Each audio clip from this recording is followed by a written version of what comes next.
Olá, meus amigos, como vai vocês? Tudo bem? Graça e paz, bênçãos e vitórias para você, para sua casa, para sua vida, para sua família. Bem, meus amigos, nós estamos retornando com a aula de número 4 de hermenêutica para encerrar esse primeiro módulo de hermenêutica, ok? Então, hoje nós vamos estudar os métodos da hermenêutica.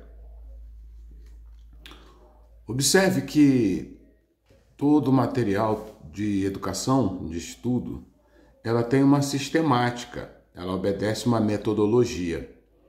E o método é a maneira ordenada de fazer as coisas, ok? O Martinho Lutero, o grande reformador, ele costumava dizer que o estudo da Bíblia era para ele algo parecido como o processo de colher maçãs.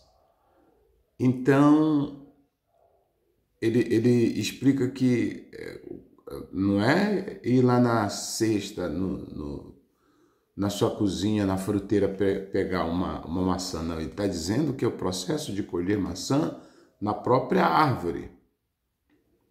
Tá certo? Então, primeiro você...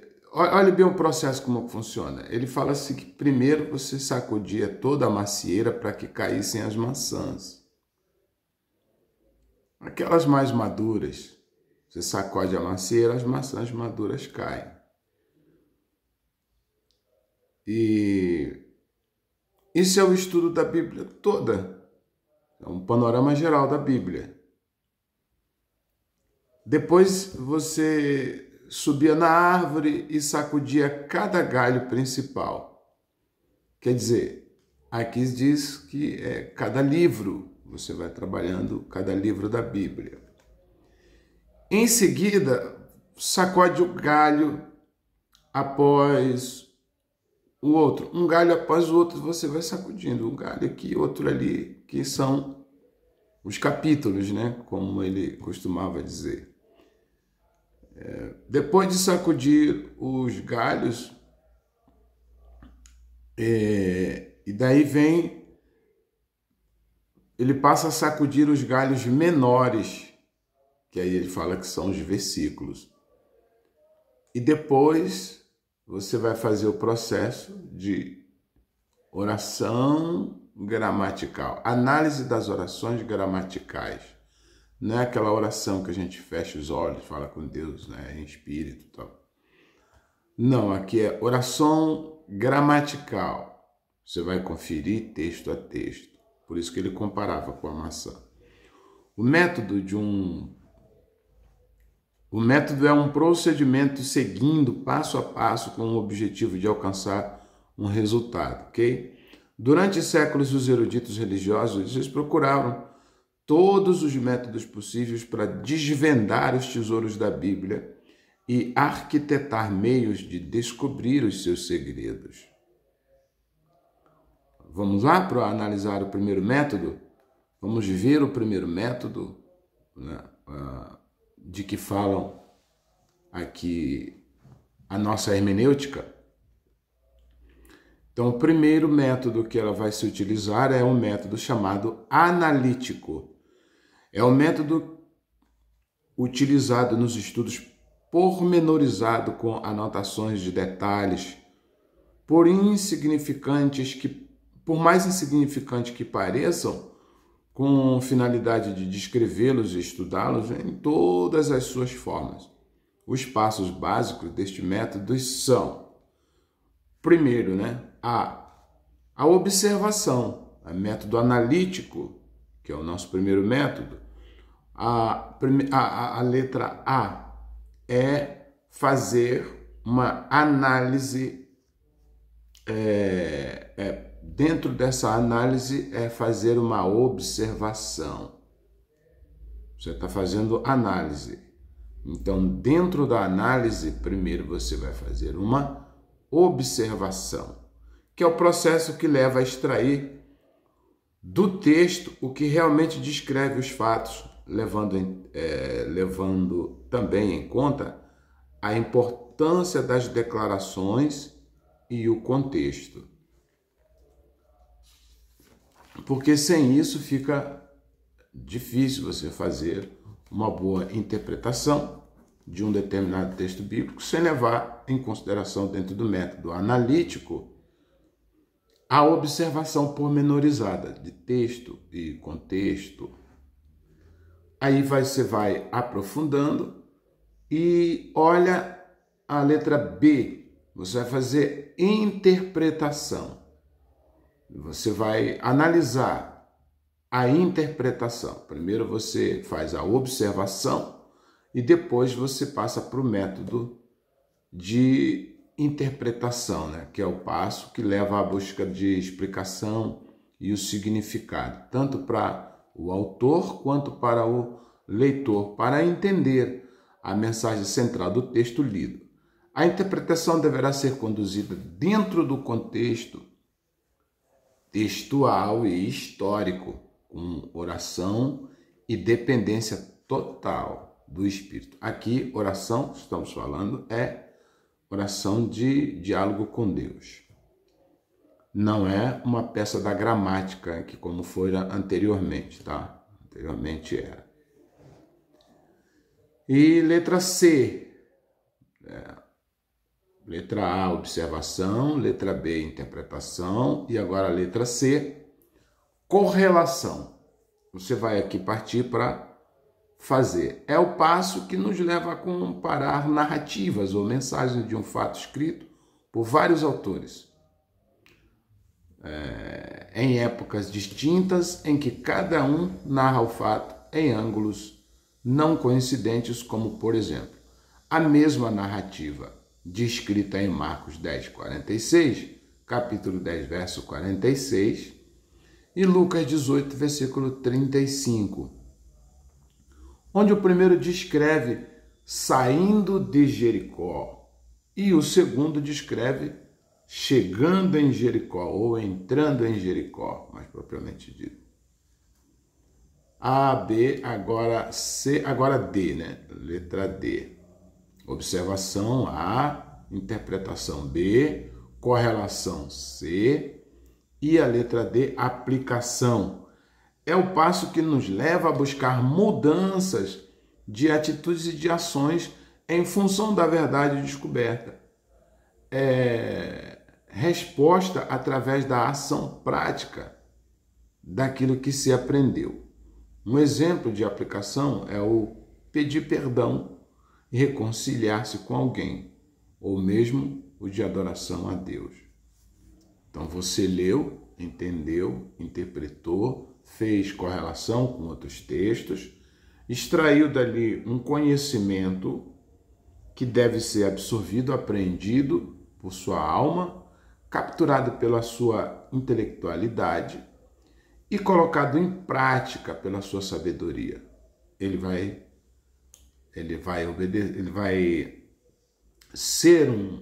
ter um sentido prático para você. E então nós fechamos esse programa aqui em que nós estamos trabalhando a interpretação, os métodos de interpretação. Então o primeiro método, ele obedece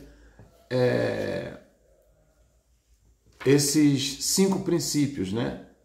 Esses 5 princípios da metodologia analítica. Nosso primeiro ponto é o método de interpretação da hermenêutica, é o analítico. O analítico leva em consideração esses 5 pontos. Letra A observação. Letra B, a interpretação. Letra C, a correção, ou melhor, a correlação, né? Letra C, a correlação. Letra D, a aplicação. E você fecha aqui esse programa do nosso primeiro item da interpretação dentro da regra de hermenêutica, ok? Então vamos lá, esse era o tópico número 1. O tópico número 2, o ponto número 2, é o método sintético, o método de síntese. é o método utilizado nos estudos que abordam cada livro como uma unidade inteira e procura o seu sentido como um todo, de forma global. Você faz a interpretação de forma global.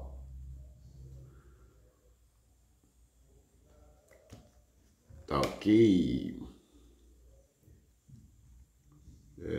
Deixa eu ver aqui. Tá. Nesse caso, você determina a ênfase principal no livro, ou seja, as palavras repetidas em todo o livro, mesmo em sinônimos. E com isto, você observa e extrai a palavra-chave. Então, você está lendo um texto, faz uma síntese dele para enxugar aquilo que é repetitivo, né? É redundante. Se a redundância não quer dizer uma aplicação reforçada de um determinado texto ou de uma determinada palavra. E aí desenvolve o tema do livro e aí você desenvolve o tema do livro a ser estudado. O assunto principal que contém aquele livro, ainda levando em consideração os aspectos, se ele é doutrinário, se ele é histórico, se há aplicação prática nele. E essas observações são importantes de fazer, porque você tem uma distância, um espaço extremamente longo e muito distante entre a produção desse livro e a nossa geração, nossa era, nossa época. O livro mais moderno, o livro mais novo da Bíblia, ele tem quase 2000 anos, o livro mais novo.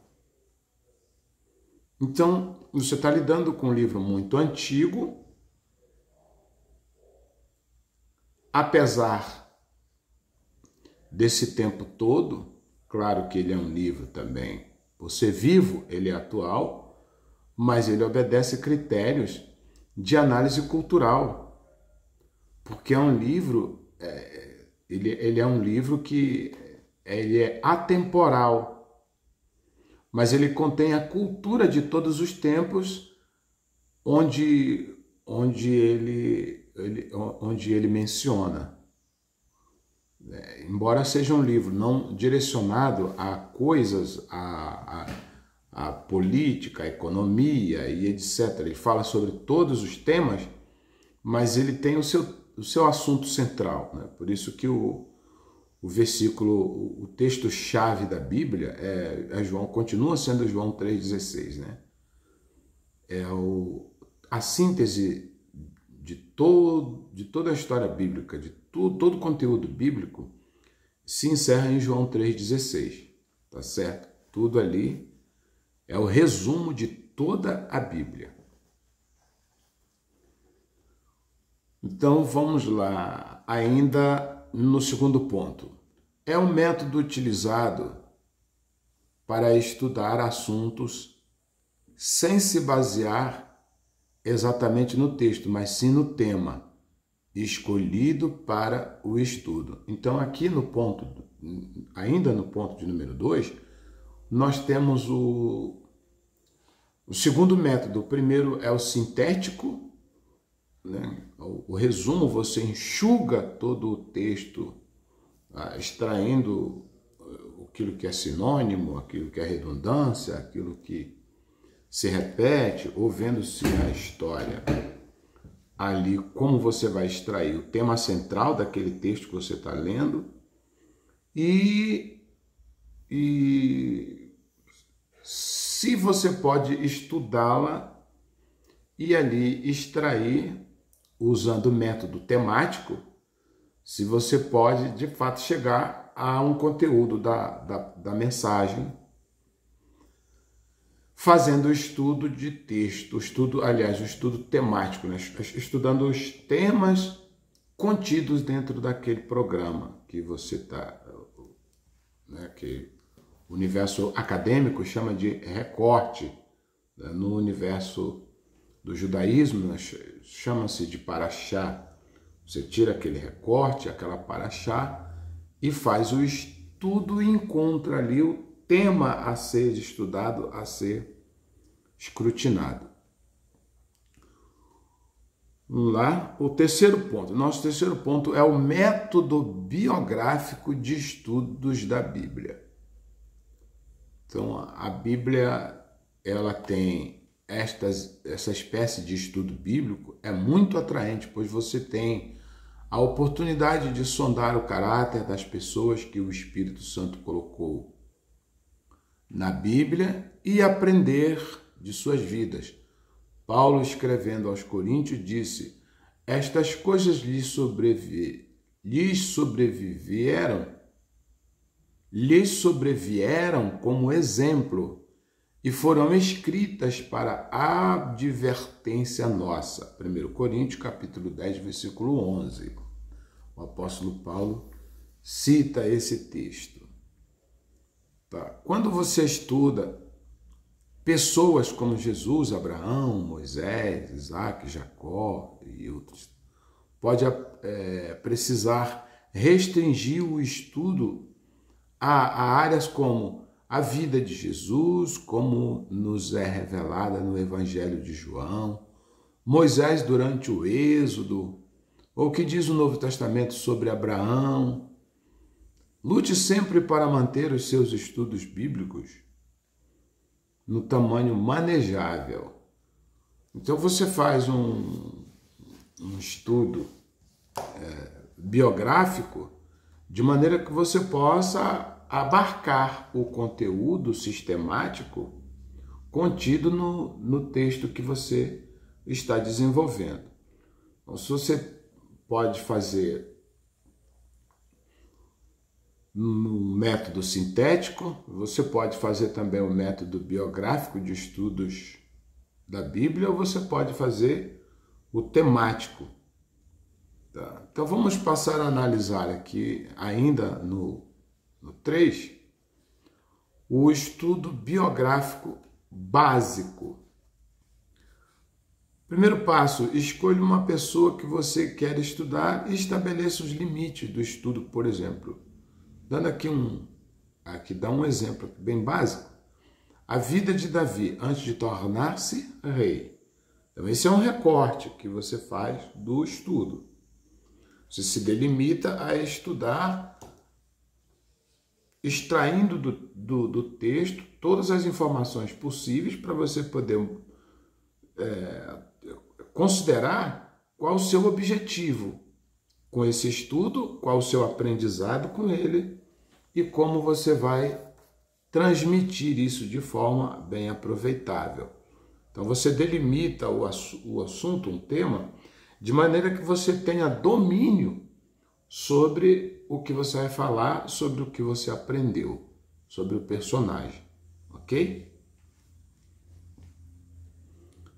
Isso.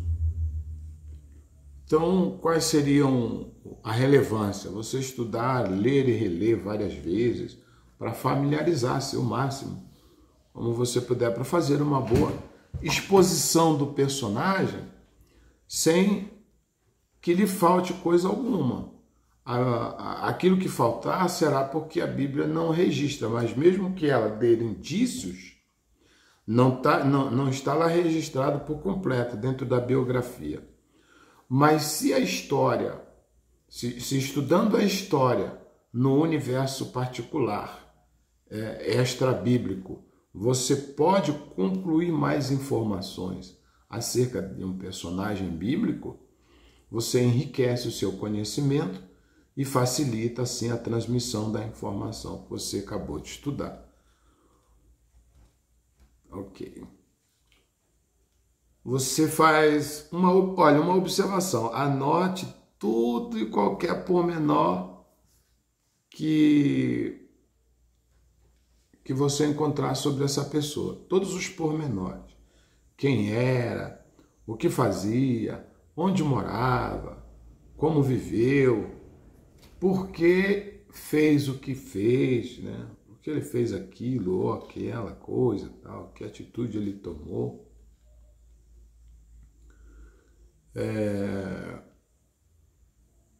Todas as anotações que você puder fazer nas minúcias, você vai contribuir muito para chegar ao seu objetivo. Segundo, dificuldades. Escreva o que você não entende acerca dessa pessoa e de acontecimentos de sua vida. Então, no primeiro momento, você está estudando, você está fazendo um estudo biográfico. Então, você faz uma busca por tudo que você puder acerca dessa pessoa e anota separadamente aquilo que faltou. Eu não tenho informação desse personagem. Eu não tenho uma informação clara sobre essa pessoa. Aqui está faltando a família dele, o local onde ele nasceu. Então, tudo que você achar que está vago, você faz anotações para que você possa buscar depois, a posteriori, mais informações. Quem sabe ela não vai estar em algum manual extra-bíblico, né? Existem livros que são editados para resolver problemas biográficos, tá certo? Livros de personagens, né? Livro das parábolas, livros específicos sobre os apóstolos individualmente, né? Quem era Pedro, Paulo. Eu li um livro editado, acho que, se eu não me engano, foi pela revista Paulinas, era sobre a vida de José. Muita informação e muito conteúdo. Então, esses livros, eles enriquecem muito para quem faz um estudo biográfico. Okay? E, posteriormente, para finalizar aqui, você faz as alterações possíveis, né? As aplicações. Como que você vai fazer isso? Você faz uma anotação de vários desses textos durante o transcurso do seu estudo e escreva, por exemplo, a margem, né, do ladinho da página, da folha, faz ali a sua anotação. Ao concluir o seu estudo, você voltará às aplicações possíveis e escolha bem aquela que o Espírito desenvolver em você, tá? Destacar no seu coração. Então, 2 passos importantes. O primeiro, nós já demos aqui. Com divisão em parágrafos, escreva um breve esboço da vida da pessoa. Inclua os acontecimentos e características importantes, declarando os fatos. Quando possível, mantenha o material em ordem cronológica. Então, no estudo biográfico, você resolve o problema das dificuldades, você escreve o que você não entendeu, né? Em terceiro lugar, você faz as aplicações possíveis, anotando fazendo algumas anotações durante o discurso o período do seu estudo, no percurso do seu estudo, e fazendo aquelas anotações à margem para que depois você possa retomar essa aplicação. E no segundo passo você faz uma divisão de parágrafos já registrando o que você aprendeu, o que você conseguiu absorver em termos de conhecimento do personagem. Você faz um registro lá, teu mesmo, com as tuas próprias palavras. Você descreve o que possivelmente você tenha entendido sobre essa pessoa para que você possa buscar o que falta depois. E a parte B, você faz um estudo biográfico avançado. Os seguintes passos podem ser acrescentados quando você achar que o ajudarão em seus estudos biográficos. São facultativos e só devem ser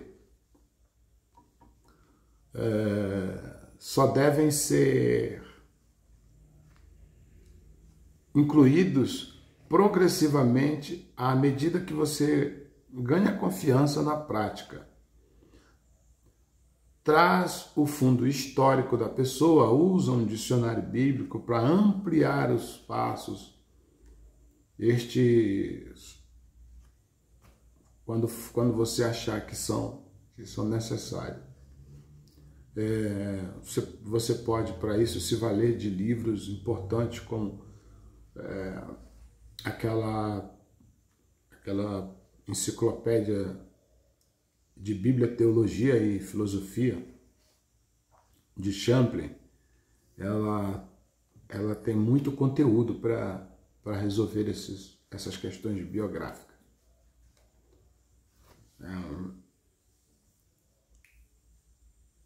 Então, vamos lá. Para fazer esse estudo biográfico avançado, quando você vai observar aqui alguns pontos que eu vou mencionar aqui para você, tá? Vão ser 6 pontos só. Primeiro, quando viveu a pessoa? Quais eram as condições políticas, sociais, religiosas, econômicas de sua época? Segundo, onde a pessoa nasceu? Quem foram seus pais? Houve alguma coisa de incomum em torno do seu nascimento, da sua infância, juventude? Terceiro, qual a sua vocação? Era mestre, agricultor ou tinha alguma outra ocupação? Isto influenciou o seu ministério, pastoreio ou como?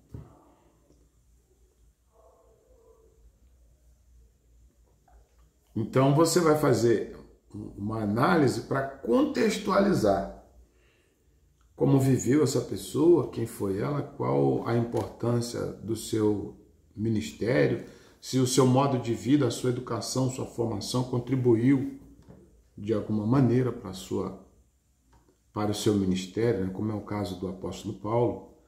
Toda a educação que ele teve lhe serviu para amparar toda a estrutura do seu ministério.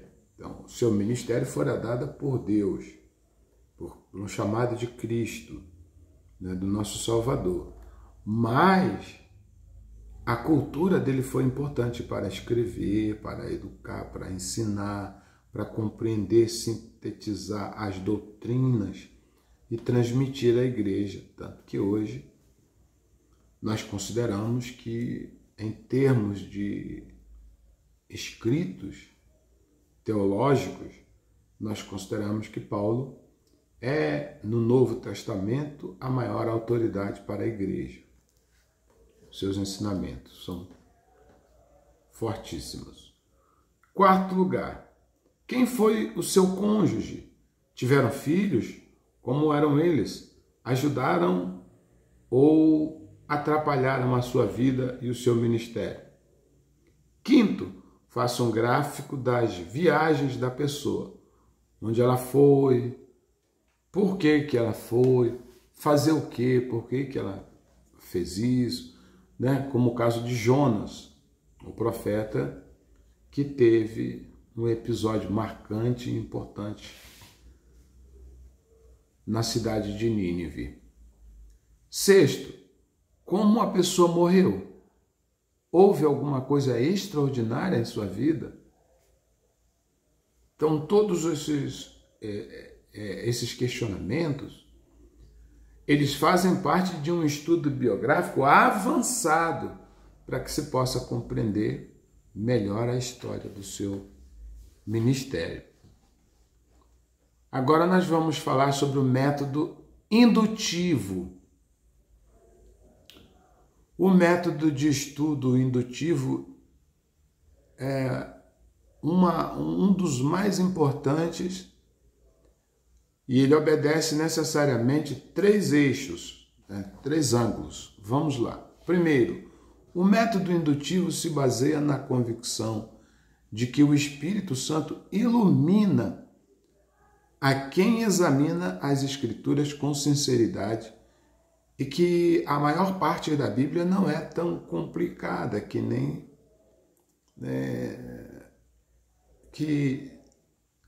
quem saiba ler não possa atendê-la, ou não possa entendê-la, melhor dizendo.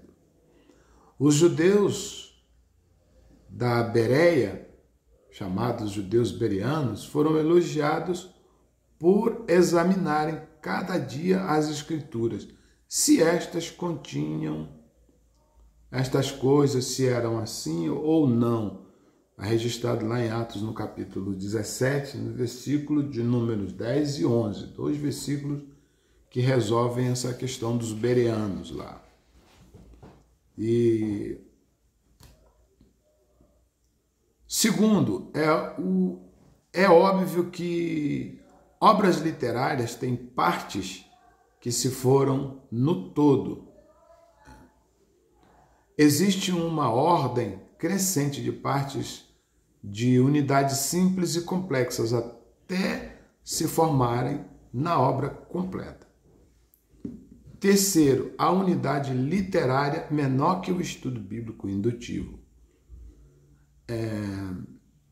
Emprega a palavra, né? O estudo indutivo que emprega a unidade literária menor é a palavra, certo? Organizam-se palavras e frases em períodos, períodos em parágrafos, parágrafos em seções, seções em divisões e, por fim, a obra completa. Então, esse método indutivo você vai encaixando, sabe? É como você pegar uma caixa grande e põe uma caixa menor dentro dela, uma outra caixa menor dentro da outra, uma caixa menor dentro da outra, e assim. Quer dizer, você pega uma caixinha pequenininha, dobra, coloca ali, pega uma outra grande, coloca aquela dentro, pega uma outra maior, coloca as duas, pega a outra maior, coloca as três, e assim você vai compondo, por intermédio do método indutivo, na observação das unidades literárias, você vai extraindo os pormenores e conseguindo separar, usando essa técnica de separar em partes, você vai conseguindo montar uma visão do seu todo. Desde que você entenda o que é uma oração, uma coordenação, como se constrói um período, uma frase, né, um parágrafo, o que é um parágrafo, saber nas regras gramaticais, saber separar o que são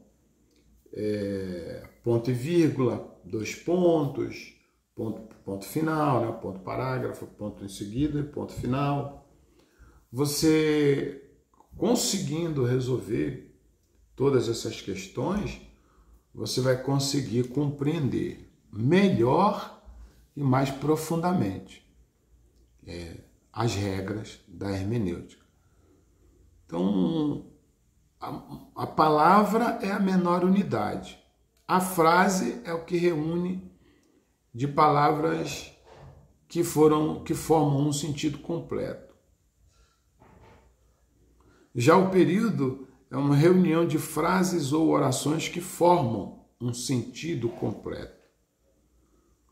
Já parágrafos é um discurso ou um capítulo que forma um sentido completo, que usualmente se inicia com uma mudança de linha, um ponto, né? Ali você fecha um parágrafo, você fechou um conjunto de textos que nós chamamos isso de parágrafo. Uma seção é uma parte de um todo, que é uma divisão, uma subdivisão de uma obra, né? Um tratado, um estudo, etc. Já o método, nós já falamos aqui, nós já tratamos aqui dentro do método de interpretação, do método hermenêutico. Nós já falamos aqui sobre o método analítico, já trabalhamos aqui sobre a interpretação, a correlação, a aplicação do texto, o método sintético, nós já vimos como que ele se desenvolve, Aí já vimos o método temático, o método biográfico de estudos da Bíblia, como se faz um estudo biográfico básico, né? Passo 1, a observação, passo 2, as dificuldades, as aplicações, né? E os 6 modelos aqui de estudos biográficos para compor essa metodologia. Agora nós vamos para aqui.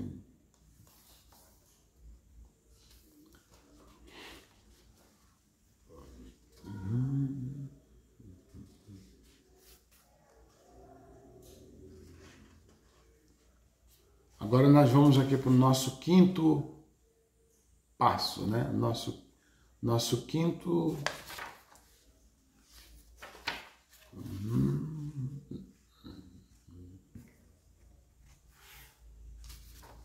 Aqui, pessoal. Nós ainda estamos na lição de número 4, tá? Nós estamos falando sobre os métodos, tá?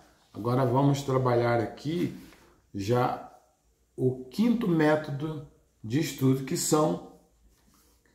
é o método de estudo exegético. Embora nós não vamos fazer aqui uma exegese, nós estamos estudando a metodologia, as maneiras diferentes de estudos que existem, tá ok? E nós vamos aqui tratar agora do nosso 5º método. E esse 5º método chama-se método exegético. 5º método é o nosso método exegético. Ok? Então vamos lá. Exegese é o estudo cuidadoso e sistemático de um texto para comentários visando o esclarecimento ou interpretação do mesmo. É o estudo objetivo, é o estudo que se faz objetivando subsidiar o passo da interpretação do método analítico da hermenêutica. Este estudo é desenvolvido sobre as indagações de um contexto histórico literário. Então vamos lá. Primeiro, pré-requisitos para uma boa exegese. Pré-requisitos para fundamentar uma boa exegese. Primeiro, tenha uma vida afinada com Deus, com o Espírito Santo, pois é Ele o melhor intérprete da Bíblia. Conforme João, capítulo 16, versículo 13, 14, versículo 26, 1 Coríntios 2, versículo 9 e 10. E João 2, versículo 20 até o 27. Ele tem aqui, esses pré-requisitos obedecem 2 critérios. O A, aliás, 3 critérios, né? Eu falei do A, agora o B. Vá você mesmo diretamente ao texto, não permitindo que alguém pense por você, evitando assim dependência de outra pessoa, para que você desenvolva ao máximo o seu potencial próprio. C. Procure o significado de cada palavra dentro do seu contexto. Deve ser tomado conforme o sentido da frase nas escrituras, porque as palavras elas variam muito em seus significados, nas suas significações. Então, basicamente você ter uma vida de comunhão, você ter a capacidade de interpretação própria, não se deixar levar pela interpretação dos outros, não ir por achismo, né? Eu suponho que é assim, eu suponho que é assado, tá? Nada disso. E procurando o significado de cada palavra. Eu sempre recomendo que leia os textos, sempre mantenha um dicionário por perto, né? Um dicionário bíblico, dicionário de língua portuguesa. Aplicação da exegese. Ponto 2. A aplicação da exegese é realizada a partir das indagações básicas sobre o contexto e o conteúdo em exame. Ela também tem duas regrinhas básicas. A. Texto. O capítulo, parágrafo ou porção bíblica que encerra uma ideia completa que se pretende estudar. Então, exemplo, Mateus capítulo 5, versículo do 1 ao 12. E 1 Coríntios 11, do 1 ao 3, e João 14, 3 e etc. B. Contexto.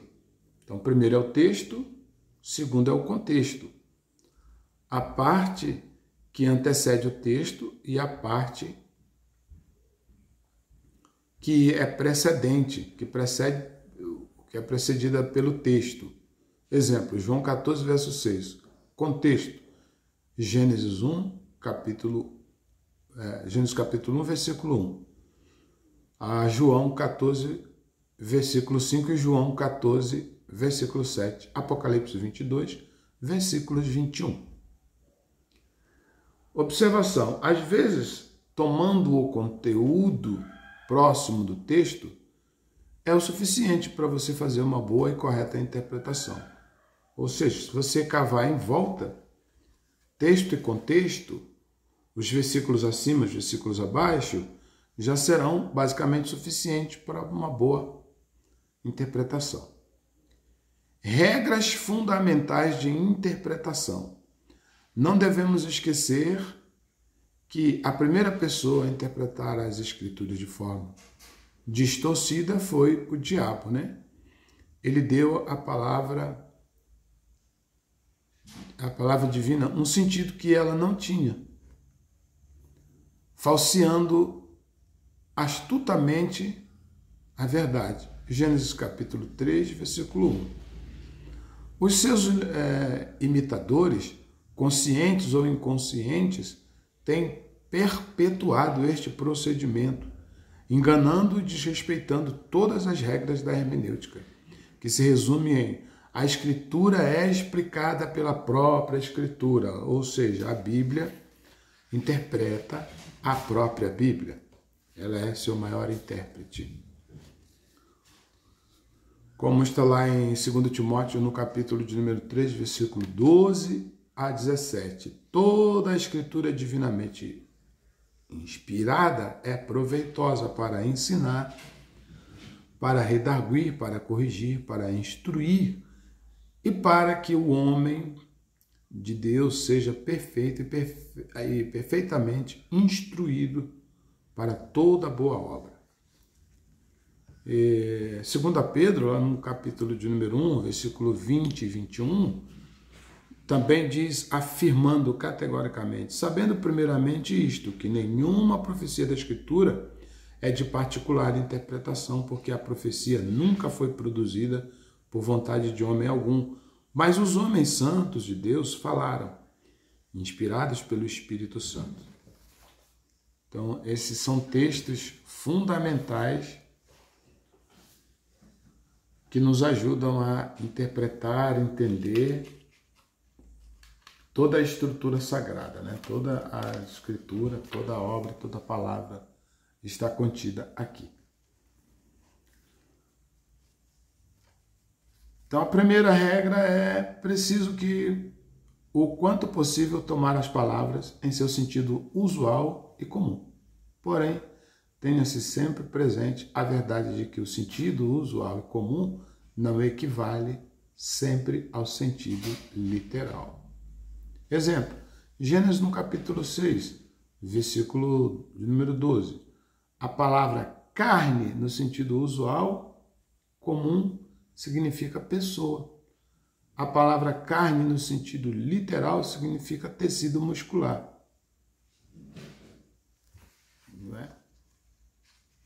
Não é bem certo?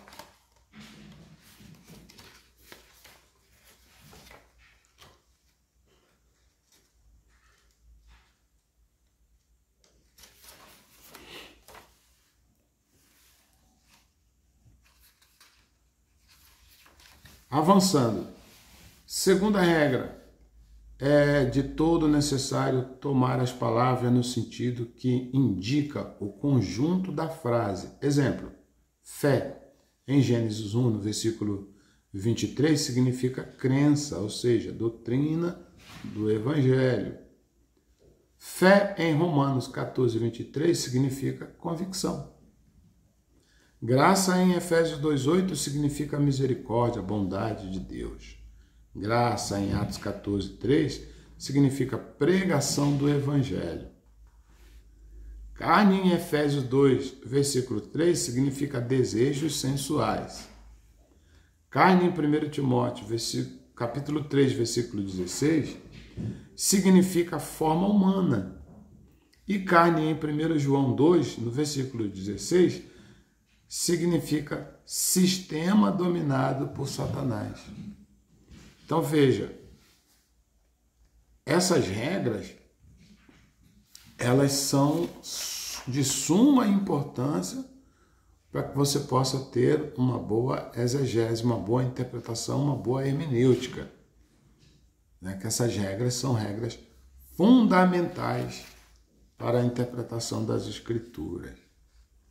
Já em João, no capítulo de número 3, o versículo 16, mundo significa pessoas.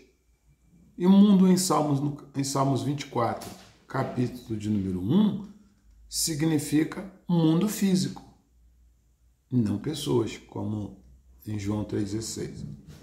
Mundo em 1 João 2, versículo 15, significa sistema dominado por Satanás. Então veja que essas regras, elas são fundamentais para que você possa fazer uma boa exegese. Vamos lá, terceira regra. É necessário tomar as palavras no sentido indicado no contexto. Saber os versículos que estão antes e os que estão depois do texto que se está estudando. No contexto, nós achamos expressões, versículos ou exemplos que nos esclarecem e definem o significado da palavra obscura no texto que estamos estudando. Quarta regra. É preciso levar em consideração o objetivo ou desígnio do livro ou da passagem em que ocorrem as palavras ou expressões obscuras a serem estudadas. O objetivo ou desígnio de um livro ou passagem se adquire, sobretudo lendo-o e estudando-o com atenção e repetidas vezes, tendo em conta em que ocasião e quais as pessoas originalmente foi escrita. Alguns livros da Bíblia já trazem estas informações, que é o caso de Provérbios, lá no capítulo 1, os versículos de 1 a 4, nós já temos a identidade do autor. Quinta regra, é necessário consultar as passagens paralelas, explicando coisas espirituais pelas espirituais, conforme 1 Coríntios, capítulo de número 2, versículo 13. Passagens paralelas são as que fazem referência a uma outra que tem entre si alguma relação ou tratam de um modo ou outro de um mesmo assunto. Mesmo que eles tratem de maneira diferente, mas o assunto é o mesmo. As palavras podem ser diferentes, mas o assunto é o mesmo. Existem paralelos de palavras, paralelos de ideias e paralelos de ensinos gerais. Então vamos ver quais são. Paralelos de palavras. Quando nós lemos um texto e encontramos nela uma palavra duvidosa, recorremos a outro texto que contém a palavra idêntica e assim entendemos os seus significados. Por exemplo, quando Paulo escreve em Gálatas capítulo 6, versículo 17, ele diz assim: trago no meu corpo as marcas de Jesus. Fica mais fácil o seu entendimento quando lemos a passagem paralela em 1 Coríntios capítulo 4, no versículo de número 10, trazendo sempre no corpo o morrer de Jesus. Então, aí a gente já começa a entender melhor, né? Paralelo de ideias. Para conseguir ideias completas, a exata, uma ideia completa e exata do que ensina determinado texto, talvez o que é obscuro ou os discutíveis, consulta-se não somente as palavras paralelas, mas os ensinos, as narrativas e fatos contidos no texto. Então, para você resolver o problema das ideias, aqui a ideia contida nesse texto aqui é uma ideia sobre a vida. Então, você faz uma averiguação de textos que contenham ideias similares para que você possa extrair a razão daquelas ideias, se elas são doutrinárias, se são só registro ou bíblica.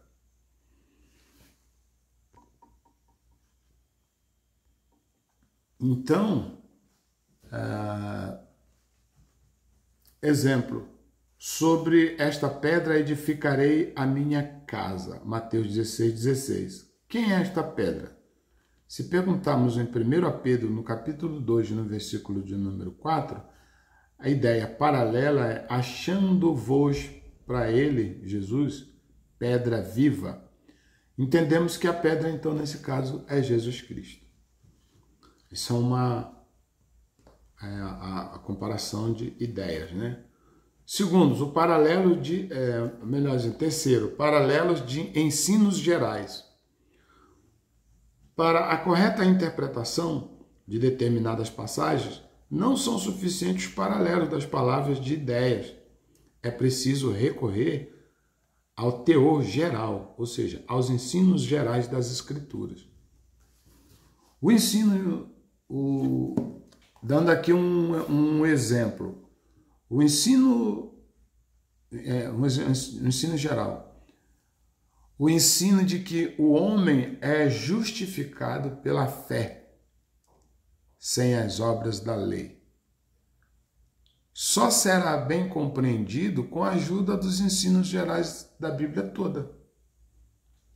Segundo o teor do ensino geral das Escrituras, Deus é um Espírito onipotente, puríssimo, santíssimo, conhecedor de todas as coisas, presentes em todas as partes e todas as coisas, e é um ser que está presente em todas as partes ao mesmo tempo.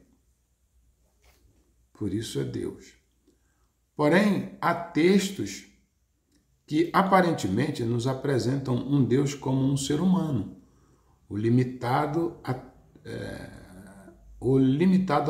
a tempo ou a lugar, diminuindo em algum sentido sua pureza ou santidade, seu poder ou sabedoria.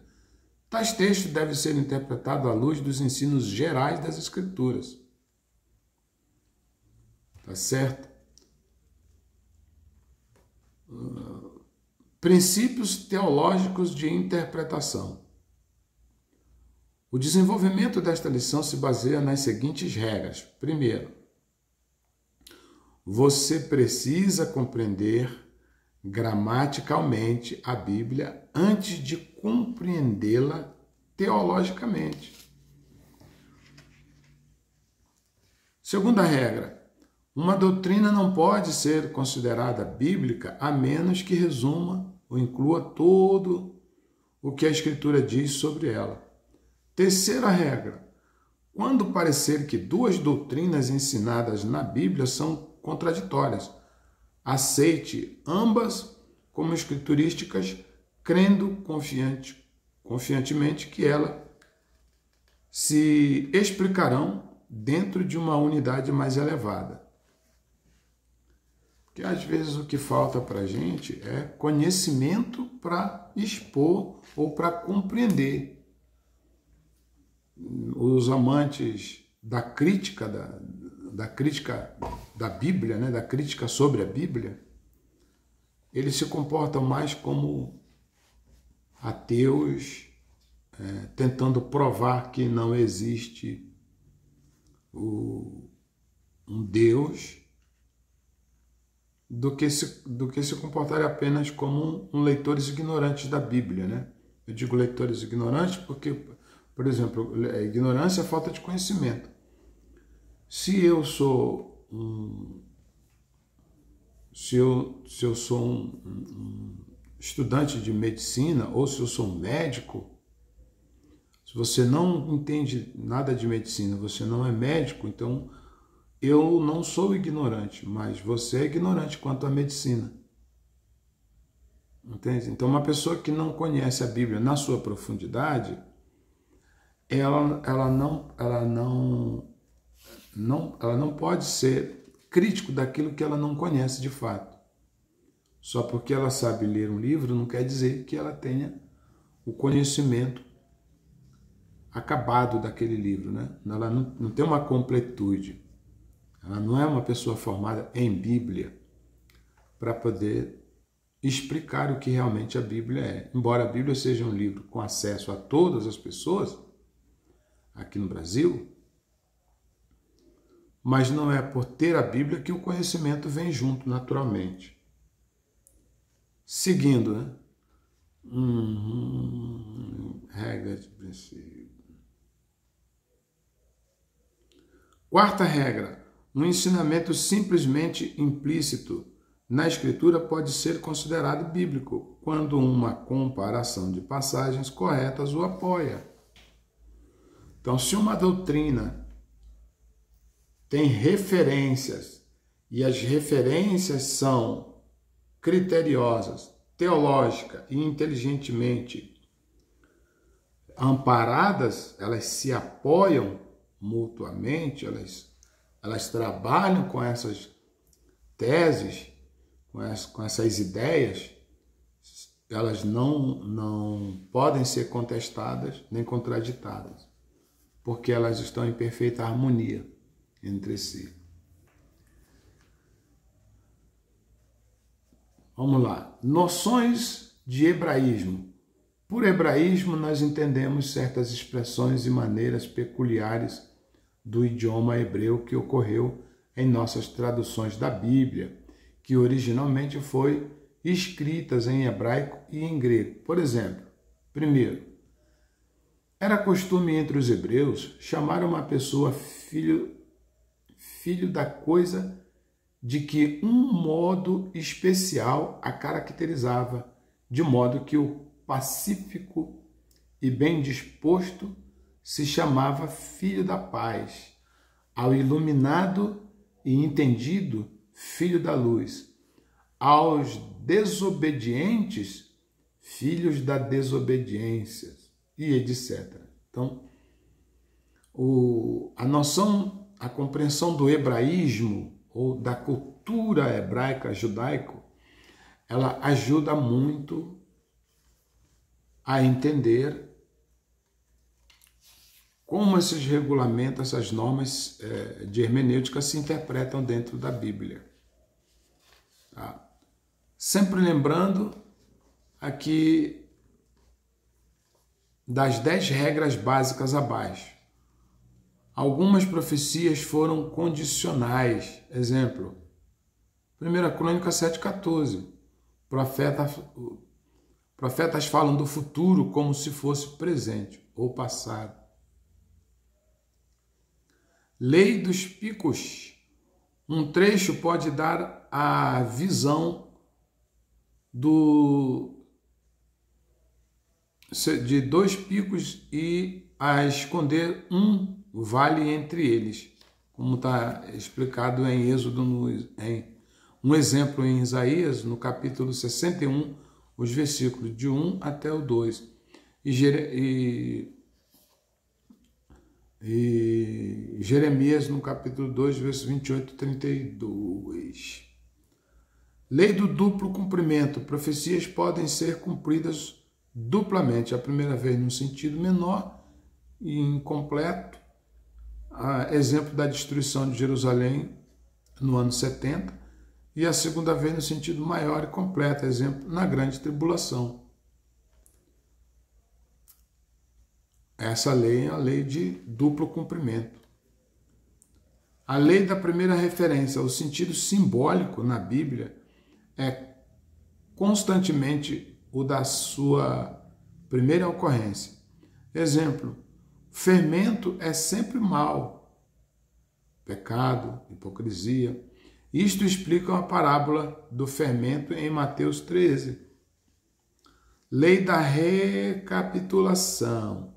Passagens sucessivas podem serem recapitulações, repetições de um mesmo fato sobre diferentes ênfases e pontos de vista, como nós temos o exemplo dos 4 evangelhos, os relatos da criação. Tá certo? Muito bem. Aqui.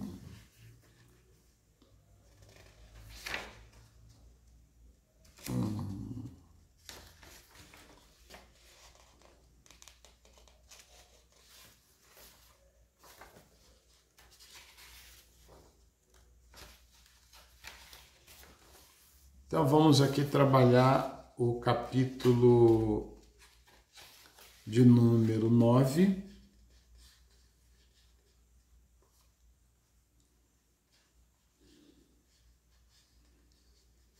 Vamos para o capítulo de número 9, para nós encerrarmos esta aula, ok?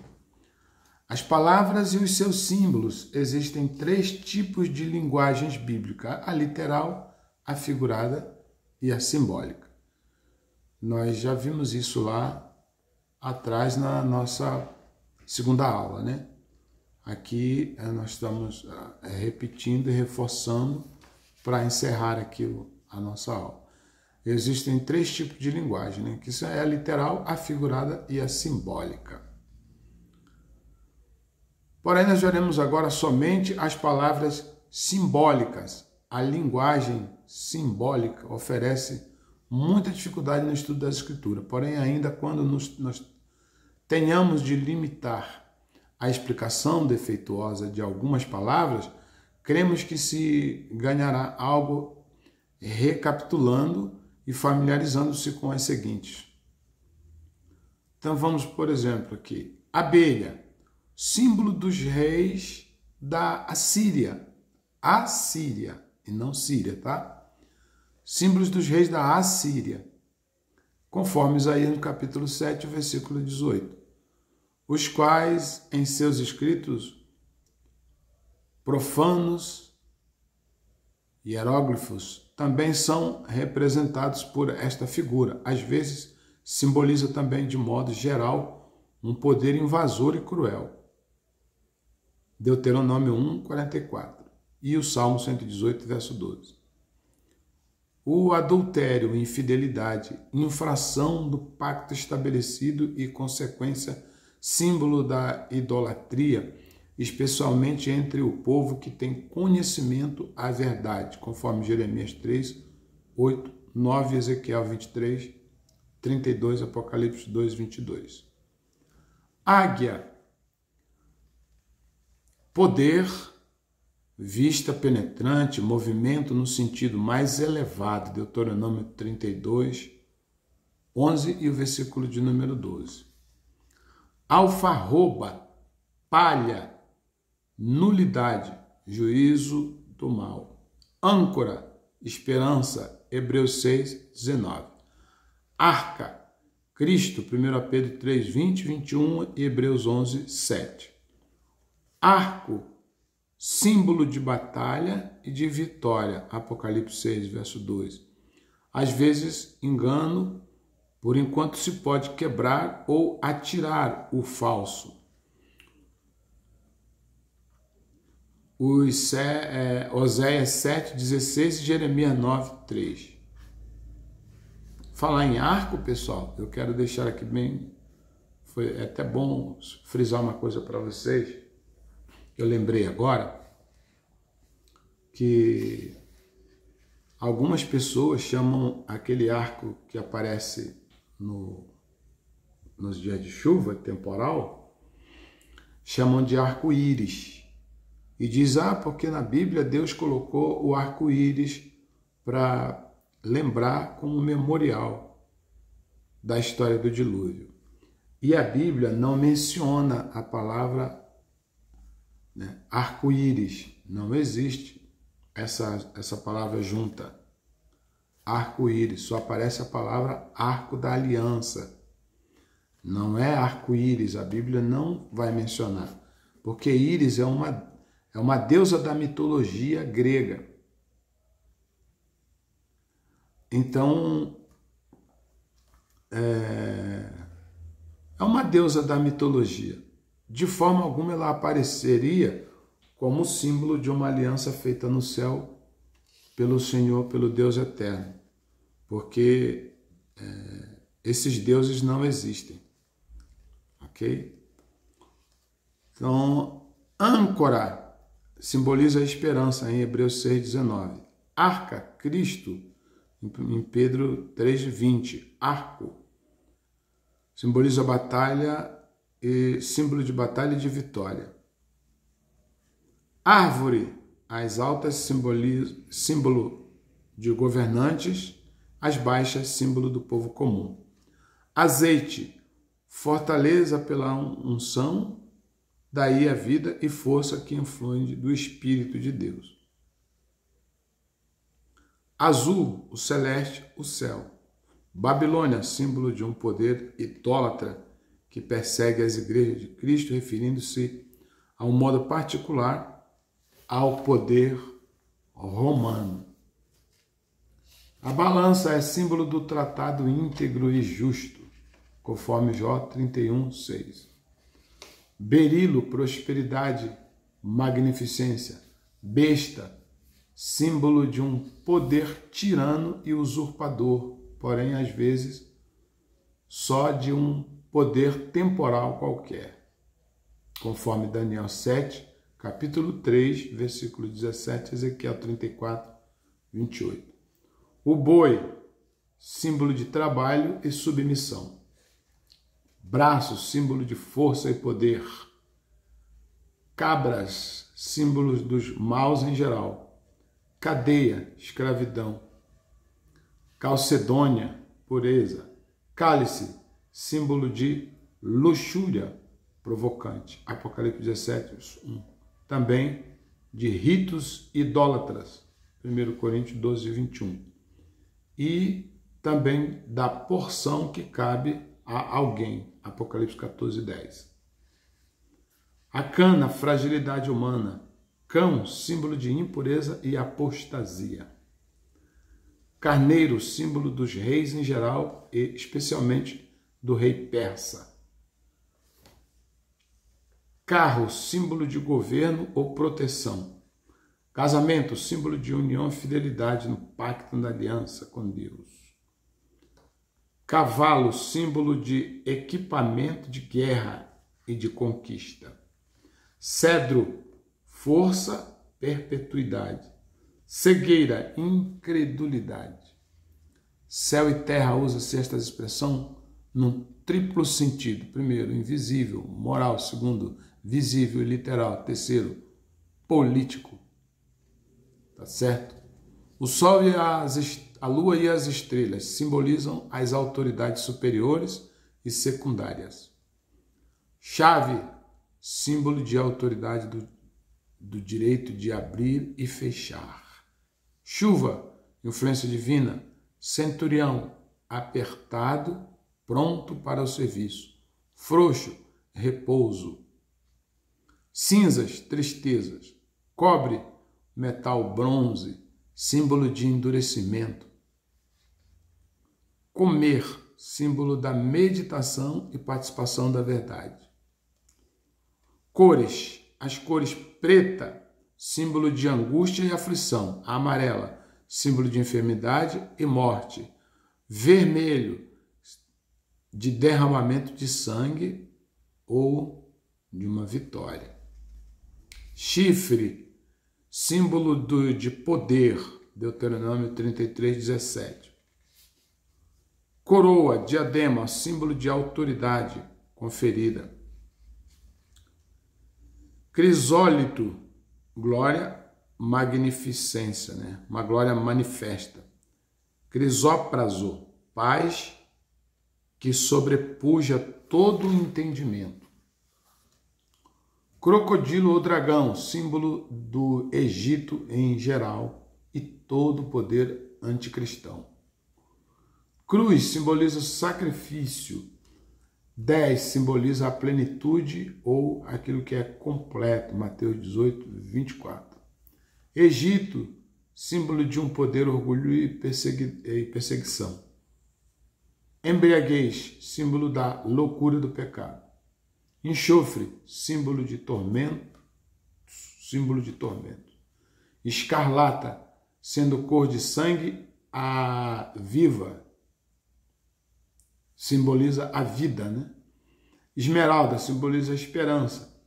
O espinho, abrolhos e roseiras bravas, má influência. Ferro, severidade. Filha, povoação, como se esta for a mãe. Fogo, símbolo da palavra de Deus. Símbolo também da destruição, de purificação, de perseguição, de castigo e sofrimento, conforme Marcos capítulo 9, versículo 44. Bom, até aqui nós chegamos ao nosso final. Tem você que vai receber o livro, que vai receber o material, que vai fazer o seu curso, tem mais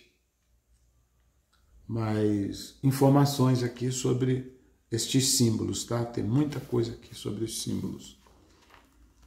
Mas aqui nós interrompemos, concluímos, na verdade, o nosso estudo de hermenêutica. Foram 4 lições, esta é a 4ª aula, e eu espero que vocês façam um bom proveito, não se apressem, porque uma hora de aula pode parecer bem pesado, mas vai ser proveitoso para o seu futuro do seu ministério, para você continuar estudando a palavra de Deus sob a perspectiva de que não só nós precisamos nos manter bem informados, como precisamos avançar em crescimento, conhecimento e graça. Amém? Deus abençoe a sua casa, Deus abençoe a sua família, Deus abençoe o seu ministério. Fique na paz, Deus abençoe a todos.